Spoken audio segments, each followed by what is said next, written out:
2024 touche à sa fin. As-tu pensé à faire ton bilan 2024 ? As-tu même déjà commencé à faire ton bilan 2024 ? Généralement, les bilans sont tachés de jugement, de culpabilité, d'autocritique. Aujourd'hui, je te propose tout à fait l'inverse. Je t'embarque avec moi pour faire un bilan 2024 en douceur, avec bienveillance et avec enthousiasme pour préparer une année 2025 encore plus épanouissante. Alors c'est parti, prépare-toi, on va bosser aujourd'hui. Je te souhaite une merveilleuse écoute. Hello, moi c'est Laurine, ta coach mentale et bien-être au service de ta motivation et de ton épanouissement. Je suis spécialisée en neurosciences, en gestion du stress, de l'anxiété et des émotions. Je te retrouve chaque semaine ici dans la Boostletter autour d'un sujet qui touche à ton bien-être. Je partage avec toi des explications utiles, des exemples concrets et des pistes de solutions à tester pour t'inspirer et te faire réfléchir autrement à ton épanouissement. Bienvenue dans la Boostletter, ton coup de boost motivant et stimulant. Merci du fond du cœur de prendre le temps de t'abonner et de me mettre une jolie note pour soutenir le podcast. Je te souhaite des déclics, des prises de conscience et un boost de motivation. Merveilleuse écoute. Si tu écoutes cette Boostletter au moment de sa sortie, le mois de décembre vient de commencer. Et à mon avis, il est fort probable que d'ici 10 jours, tu sois sursollicité par plein de choses sans avoir le temps de te poser. Alors j'ai décidé de t'accompagner maintenant dans l'élaboration de ton bilan 2024. Prends de quoi noter, mets sur pause. Aujourd'hui, on va bien bosser. La Boostletter 79. Fais ton bilan 2024 avec moi. Si tu as déjà téléchargé ton carnet d'introspection, avant toute chose, je te remercie sincèrement et j'espère que tu y trouves des réponses. Cette Boostletter, elle est complémentaire. Donc il est encore temps, 1, de télécharger ton carnet d'introspection et de le faire. Et 2, de le prendre à côté si jamais tu l'as déjà commencé parce que tu vas voir que justement, je te propose une autre manière de faire un bilan. Qu'est-ce que tu ressens en cette fin d'année ? Ouais, fin 2024, déjà rien que ça, moi j'hallucine. Est-ce que c'est un mélange d'excitation, d'appréhension ? Est-ce qu'il y a certaines pensées du style « mais qu'est-ce que j'ai fait cette année ? Qu'est-ce que j'ai accompli ? » Ou même « qu'est-ce que j'ai foutu cette année ?» Ça fait 12 mois, on en est où ? Est-ce que j'ai avancé comme je le voulais ou comme je l'avais espéré, comme je l'avais imaginé ? Toutes ces pensées-là, généralement, viennent à cette période de l'année. Faire un bilan, c'est un outil puissant pour aligner ton passé, ton présent et ton futur à tes besoins et tes limites actuelles. Et évidemment, pour plus d'épanouissement dans ton quotidien, parce qu'on est quand même là pour ça. Et ce que j'ai remarqué, c'est que souvent, quand on fait un bilan, même des petits micro-bilans hebdomadaires, etc., il y a beaucoup de jugements, pas mal de culpabilité et énormément d'autocritique. Cette petite voix intérieure qui est systématiquement là en train de te descendre, de te dévaloriser, de minimiser tes célébrations, tes avancées. Ce qu'on va faire aujourd'hui, c'est tout l'inverse. T'es prête ? On y va. Tout d'abord, pourquoi faire un bilan ? Le bilan, il agit comme un processus de réorganisation cognitive. Ça te permet de classer les événements, de tirer des leçons, de renforcer tes connexions neuronales liées à tes réussites et tes apprentissages, et ça c'est fondamental. Mais c'est aussi un moyen de réduire l'incertitude. Comment ? En créant de la structure, en y ajoutant de la clarté, en mettant en lumière tes forces, tes failles, tu vas aider ton cerveau à se projeter avec plus de sécurité dans l'avenir. Et ça va diminuer le stress et l'anxiété. C'est plutôt pas mal, n'est-ce pas ? Souviens-toi que ton cerveau, il fonctionne par instruction et par précision et que tout ce qui est flou, ambigu, ça le met en insécurité. En neurosciences, on a prouvé que verbaliser, écrire ou parler, ces pensées aident à activer le cortex préfrontal.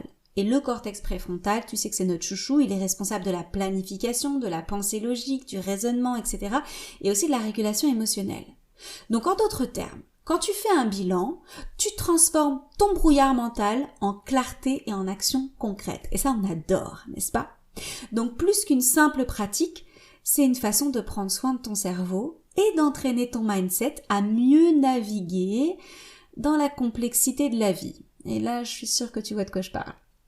Quand tu prends le temps de regarder en arrière, tu t'offres une pause pour célébrer tes succès, même les plus petits, et je sais que ça c'est encore un peu compliqué. Ça te permet d'identifier les leçons cachées derrière les défis que tu as surmontés, et ça te permet de clarifier tes envies pour l'avenir. C'est un vrai moment de reconnexion avec toi-même pour te réapproprier ton histoire sans jugement, encore une fois avec beaucoup de bienveillance, et créer ta vision du futur. Parce que se laisser flotter, c'est agréable. Et c'est nécessaire même, de temps en temps. Mais si tu as envie de prendre des décisions éclairées qui te rapprochent de tes objectifs, si tu as envie de créer un quotidien qui te fait vibrer, si tu as envie d'avancer vers des projets qui t'animent, en fait, tu as besoin de structure, de précision et d'une vision. Et c'est tout ce que tu te procures les bilans.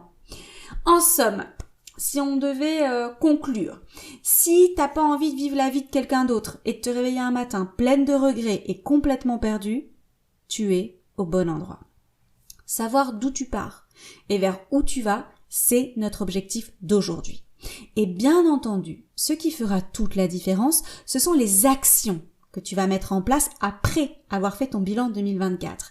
Je répète, ce qui fera toute la différence, ce sont les actions que tu vas mettre en place. On est d'accord. Si tu te dis que les bilans, c'est pas pour toi, ou que ça ne sert à rien, c'est certainement que tu es en pleine stratégie d'évitement.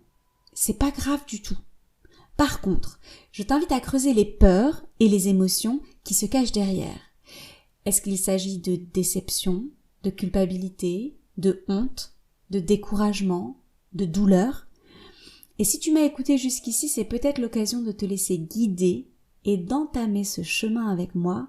Fais ton bilan 2024 à mes côtés. Comment on s'y prend pour faire un bilan efficace et en douceur? Je te propose 3 éléments qui font vraiment la différence. Le premier, créer un espace sacré. Pour commencer, prends 1 heure dans un endroit calme, avec une musique apaisante ou une musique que t'aimes bien, un thé chaud, une infusion, un café j'aurais du mal à le proposer, mais si c'est ton truc, why not? Une bougie allumée et ton carnet préféré. Parce que ouais, un bilan, ça se fait à l'écrit. Tu peux le faire en mémo vocaux si c'est ton truc à toi et après tu le transformes en écriture, en texte. Je vais apprendre un peu à m'exprimer mieux.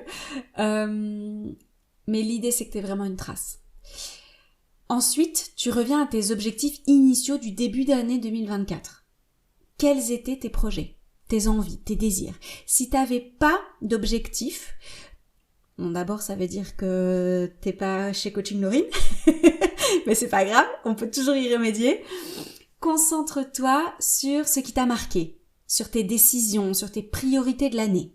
Parce que c'est vraisemblablement ça qui a animé chaque mois depuis janvier. Et enfin, pose un regard neutre et curieux. Et là, t'as vraiment une carte à jouer. Évite de te juger. Vois chaque étape qu'on va passer ensemble comme une information précieuse sur ce qui fonctionne sur toi ou pas. Tout simplement, incarne le rôle de l'observatrice ou de l'exploratrice. Pour le moment, ton seul objectif, c'est de récolter un maximum d'informations sur l'année qui vient de s'écouler. Donc vraiment, on observe, on explore, ok? Et justement, on va explorer 7 thèmes ensemble. 7. Je vais te proposer une série de questions par thème qui ont pour but d'ouvrir la réflexion chez toi. Ne commence pas à chercher à répondre à toutes les questions en une fois, c'est pas le but. Certaines questions vont te bousculer, certaines vont te percuter, et certaines ne trouveront pas de réponse immédiate. Et c'est parfait comme ça. Donne-toi le temps de l'introspection. Il n'y a pas de compétition, il n'y a pas de performance, c'est juste un moment entre toi et toi pour vivre une année 2025 encore plus épanouissante. Voici les 7 thèmes que j'ai préparés pour ton bilan 2024. Personnel, professionnel, relations, santé et bien-être, financier, loisirs et passion, contribution et impact. Et si jamais c'est beaucoup plus simple de faire ce bilan par écrit, tu sais que tu peux retrouver toutes ces questions et dans la version blog de la Boost Letter. Elle est accessible gratuitement lorsque tu t'abonnes à la Boost Letter mail et tu le retrouves en commentaire, en légende de cet épisode. On commence tout de suite avec le premier thème, le thème personnel, le lien avec toi-même. Notre objectif là, ça va être d'évaluer ta croissance personnelle, ton bien-être intérieur et tes valeurs en 2024. Première question, qu'as-tu découvert sur toi-même cette année? Et là, prends le temps de répondre. Ensuite, as-tu agi en phase avec tes valeurs personnelles? Et si tes valeurs ne sont pas encore connues, tes valeurs fondamentales, je t'invite vraiment à faire l'exercice. Tu en trouveras sur mon site, sur coachinglorine.com pour t'aider et également sur ce podcast. Ensuite, quelle est ta plus grande fierté personnelle? Puis, as-tu pris le temps de te connaître davantage? Chaque question a du sens.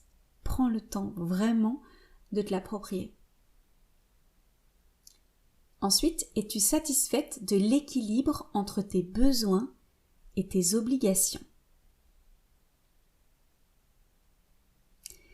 Et pour conclure ce premier thème, une question que je vais te poser à chaque thème, que souhaites-tu améliorer, modifier, ajuster ou supprimer en 2025? Et là, je te propose un petit challenge. Écris une lettre à ton toi de janvier 2024, donc en début d'année, pour lui partager ce que tu as appris cette année. Tu seras surprise de constater tout le chemin parcouru. Avance mois par mois, tu peux t'aider de ton agenda, tu peux t'aider de toutes les photos que tu as pu prendre cette année ou qu'on t'a envoyées, etc. Et tu vas voir qu'en réalité, chaque mois, tu seras capable de répondre aux questions que je viens de te poser pour le premier thème personnel. On passe au deuxième thème, professionnel. Et là, on va parler de ta carrière, de tes projets, de tes ambitions, de ton job. Notre objectif ici, c'est de revoir tes accomplissements professionnels, d'identifier tes forces et voir ce que tu pourrais améliorer. Okay? Quel projet professionnel as-tu réalisé ou entamé cette année? Quels défis professionnels t'ont poussé hors de ta zone de confort? Et rappelle-toi, la zone de confort, c'est la zone de connaissance. C'est ta zone de confort cérébral. Ensuite, quelles compétences ou expériences as-tu développées? Est-ce que tes ambitions sont toujours en phase avec tes aspirations? Ou est-ce qu'il est temps d'emprunter un nouveau chemin professionnel? As-tu une vision claire de ton avenir professionnel? Et là, je t'invite vraiment à te concentrer sur 2025. On ne s'occupe que de 2025. Si tu as une vision sur 5 ans, 10 ans, 15 ans, c'est super pour toi. Mais ici, on s'occupe de 2025. Et j'ai même envie de te dire du premier trimestre de 2025. Et enfin, la question signature. Qu'est-ce que tu souhaites améliorer, modifier, ajuster ou supprimer en 2025 dans ce thème professionnel? Petit exercice, tu peux créer une ligne du temps de tes succès professionnels pour visualiser ton chemin parcouru. Et encore une fois, mois par mois, aide-toi de ton agenda, de tes photos, etc. Tu vas être bluffé. Troisième thème, les relations, ton réseau, ton entourage. Notre objectif ici, ça va être d'analyser la qualité de tes relations et leur impact sur ton épanouissement. Et si tu me suis déjà depuis un certain temps, tu sais à quel point l'entourage est l'élément fondamental, crucial à ton épanouissement. Avant la santé, l'argent, avant tout le reste. Donc, on va faire un focus là sur tes relations en 2024. Est-ce que tu as nourri les relations importantes pour toi? Et quand je dis nourri, ça peut être en temps, en énergie, en argent, en démonstration. Est-ce que tu as nourri les relations importantes pour toi? Est-ce qu'il y a des personnes qui t'épuisent émotionnellement? Est-ce que tu as reçu le soutien dont tu avais besoin cette année? Et je vais même aller un petit cran plus loin. Est-ce que tu as demandé de l'aide? Est-ce que tu l'as fait de la meilleure des manières? Et là, j'ai fait une boostletter entière là-dessus. Pourquoi c'est si difficile de demander de l'aide? Et du coup, est-ce que tu as reçu le soutien dont tu avais besoin? Ensuite, quelle relation a été la plus significative pour toi cette année? Et pourquoi? Quelles limites dois-tu poser pour préserver ton énergie en 2025? Et limite, c'est au pluriel. Et enfin, que souhaites-tu améliorer, modifier, ajuster ou supprimer en 2025 en ce qui concerne tes relations, ton entourage, ton réseau? Petit challenge, identifie une personne que tu souhaites remercier avant la fin de l'année et exprime-lui ta gratitude. Et je serais super contente que tu partages avec moi sa réaction. 4e thème, santé et bien-être, ton équilibre global. Notre objectif ici, ça va être de prendre du recul sur la façon dont tu prends soin de toi. Et comme dirait Cynthia K, que j'aime particulièrement, ton corps est ta première maison, prends-en soin. Alors première question, as-tu écouté les besoins de ton corps et de ton mental? Quelles habitudes ont contribué à ton bien-être? As-tu ignoré des signaux de stress, de fatigue ou de surmenage? Quelle est ta relation avec ton corps aujourd'hui? Quel moment de pure détente ou de pur plaisir as-tu créé pour toi-même? Et enfin, qu'est-ce que tu souhaites améliorer, modifier, ajuster ou supprimer en ce qui concerne ta santé et ton bien-être en 2025? Petit challenge. Classe tes habitudes selon leur impact sur ton énergie physique et mentale, positive, neutre ou négative. L'idée, évidemment, c'est qu'on tende vers beaucoup plus d'habitudes qui ont un impact positif sur ton énergie physique et mentale. 5e thème, financier, gérer et planifier tes ressources. Notre objectif ici, ça va être de vérifier si tes finances soutiennent tes objectifs et tes rêves. Est-ce que tu as suivi en 2024 un budget ou une stratégie financière? Ça, c'est la base. Quels choix financiers t'ont rapproché de tes objectifs? Est-ce que tu as dépensé ton argent en accord avec tes priorités? Quelles décisions financières aimerais-tu prendre différemment en 2025? Est-ce que tu ressens de l'anxiété ou du contrôle face à tes finances? Et enfin, qu'est-ce que tu souhaites améliorer, modifier, ajuster ou supprimer dans ta gestion financière en 2025?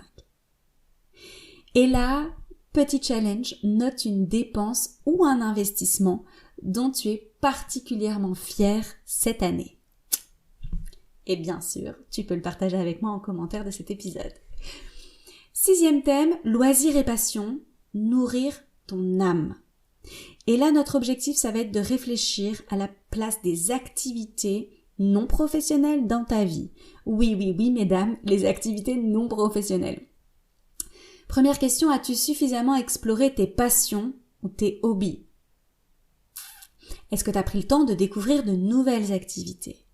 Et la découverte et la nouveauté, c'est extrêmement important pour ton épanouissement, pour ton équilibre et pour ta santé mentale de manière générale, pour le bon fonctionnement de ton cerveau. Mais je pense que je ferai un épisode uniquement là-dessus parce que c'est vraiment trop important.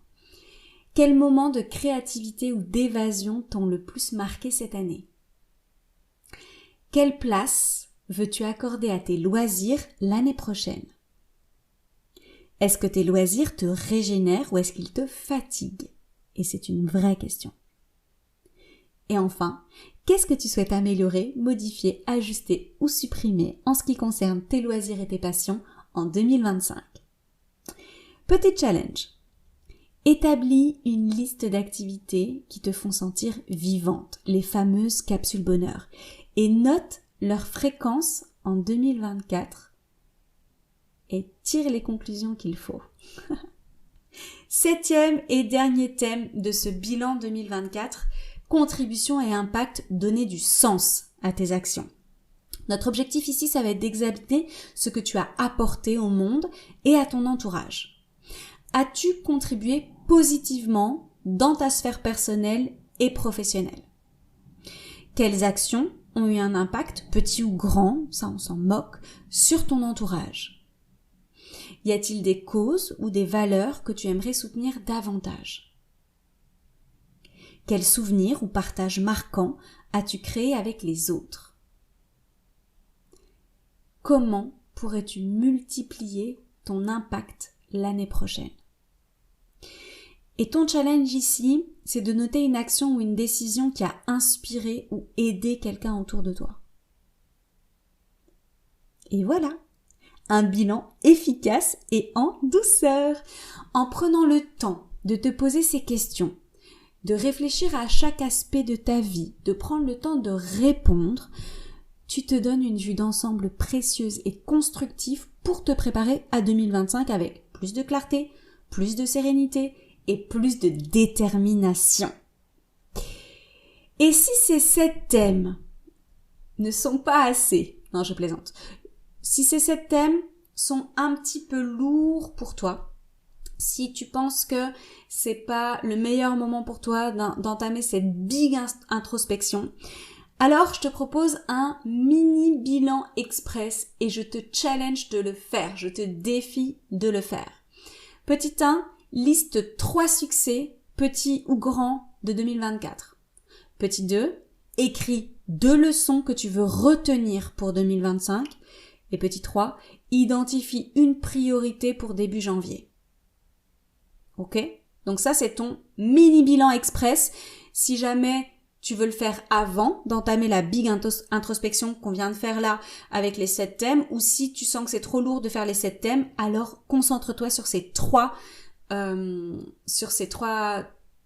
étapes pour faire un mini bilan express. Ok? Un petit bonus. 5 questions à te poser chaque trimestre pour que 2025 soit vraiment ton année. Première question, quelles sont mes 3 plus belles réussites du trimestre? Renforcement cognitif positif. On met de la lumière sur ce que tu accomplis. Quel a été mon plus grand défi et qu'a-t-il révélé sur moi? Deuxième question. Troisième question, quels moments m'ont procuré le plus de joie? Oui, parce que c'est ça qu'on va chercher quand même. 4. Y a-t-il des habitudes ou des projets que je souhaite abandonner au prochain trimestre? Et tu as le droit. Si ça fonctionne pas, ça dégage. Qu'est-ce que j'aurais aimé faire davantage et que je vais intégrer au prochain trimestre? Ok? Tu as ici 5 questions à te poser chaque trimestre pour évaluer, pour mesurer tes avancées, ton épanouissement, ton équilibre, ton bien-être, ta paix intérieure et comment je pourrais dire, et structurer le prochain trimestre pour qu'il ressemble à la vie que toi tu as envie de mener, pour qu'il te ressemble à toi. Comment on fait pour adoucir l'expérience du bilan? Tu célèbres chaque étape, déjà. À chaque fois que tu vas répondre à une question, même si tu n'as pas atteint tous tes objectifs, tu célèbres l'effort, le chemin parcouru. Tu te fais plaisir, tu te récompenses vraiment. C'est un moment fun, le bilan, c'est un moment agréable, c'est un moment pour toi, pour kiffer. Ok? Ensuite, la bienveillance. S'il y a des regrets qui surgissent, c'est normal, il n'y a pas de souci pour ça. Par contre, c'est ta réaction face à ces regrets qui va faire la différence. Accueille-les comme des enseignements et pas comme des échecs. C'est justement grâce à ces échecs, entre guillemets, que tu apprends et que tu t'améliores. Sans eux, tu restes au même niveau. Donc stagnation, et après on sait ce que ça a comme impact sur ton estime personnelle, etc. Donc en vrai, chéris tes échecs. C'est tes meilleurs amis. Et ensuite, fais-toi accompagner. Partage ton bilan avec une amie, par exemple, ou rejoins ma communauté privée Happy Boost pour te sentir soutenu et motivé. Tu es la bienvenue. Tu as entre les mains une méthode douce et puissante en même temps de faire le bilan de ton année. On a parcouru 7 thèmes. Commence par ceci ou par ton mini bilan express et ajoute-en si tu en ressens le besoin. Ton bilan, c'est avant tout un outil personnel pour te même permettre de faire autrement et de viser plus d'épanouissement dans ta vie. Faire un bilan, c'est un acte d'amour envers toi-même. Vraiment, j'insiste. C'est pas le moment de te juger, d'être sévère, d'être critique, non, pas du tout. Alors, prends ce moment pour toi et prépare-toi à accueillir 2025 avec clarté, enthousiasme et confiance. Avant de se quitter, j'ai 2 cadeaux. Le premier, Si tu es une femme entrepreneur et que tu te donnes à fond dans ton business, il est grand temps de penser à toi, de te remettre comme élément principal de ton business et d'éviter le chemin du burn-out. En 2024, 42% des femmes entrepreneurs sont concernées par le burn-out. C'est énorme. Alors je t'ai concocté un quiz en 15 questions pour définir ton profil business avec plein de solutions à mettre en place dès aujourd'hui pour les femmes débordées, je précise, donc ce sont des solutions rapides et efficaces pour vivre un business à succès et être une boss épanouie. Donc tu peux le télécharger ici dans la légende de cet épisode. Et si tu as besoin d'un petit coup de pouce pour faire ton bilan de fin d'année en plus de l'épisode et que tu n'as pas encore téléchargé ton carnet d'introspection, bah justement c'est l'occasion, je te le mets aussi dans les notes de cet épisode. Si tu n'es pas encore abonné à la Boostletter par Coaching Laurine, c'est le moment de le faire, d'activer les notifications, comme ça à chaque fois qu'il y a un nouvel épisode tu es averti et de le partager à tout le monde. Je vous remercie, vous vous abonnez de plus en plus et c'est vraiment du pur plaisir pour moi. Vous me permettez non seulement de faire grandir ce podcast, mais en plus de toucher plus de femmes, donc merci infiniment. Il ne me reste plus qu'à te laisser sur un sourire et te dire à très vite. À la semaine prochaine, très vraisemblablement. Prends soin de toi, puis prends soin des autres. Bisous Boost. L'épisode est déjà fini. Es-tu prête à relever le challenge du jour pour booster ton bien-être ? Si l'épisode t'a plu, partage-le à tout ton monde. Tu n'imagines pas à quel point il peut être utile pour une de tes proches. Avant de se quitter, vérifie que tu es bien abonné et que tu m'as mis une jolie note pour soutenir mon travail. Ça compte énormément pour moi. Merci beaucoup. Toute mon actualité se trouve sur mon site internet coachinglaurin.com. Je te souhaite une merveilleuse journée ou une belle nuit, où que tu sois. Prends soin de toi, puis prends soin des autres. Bisous Boost.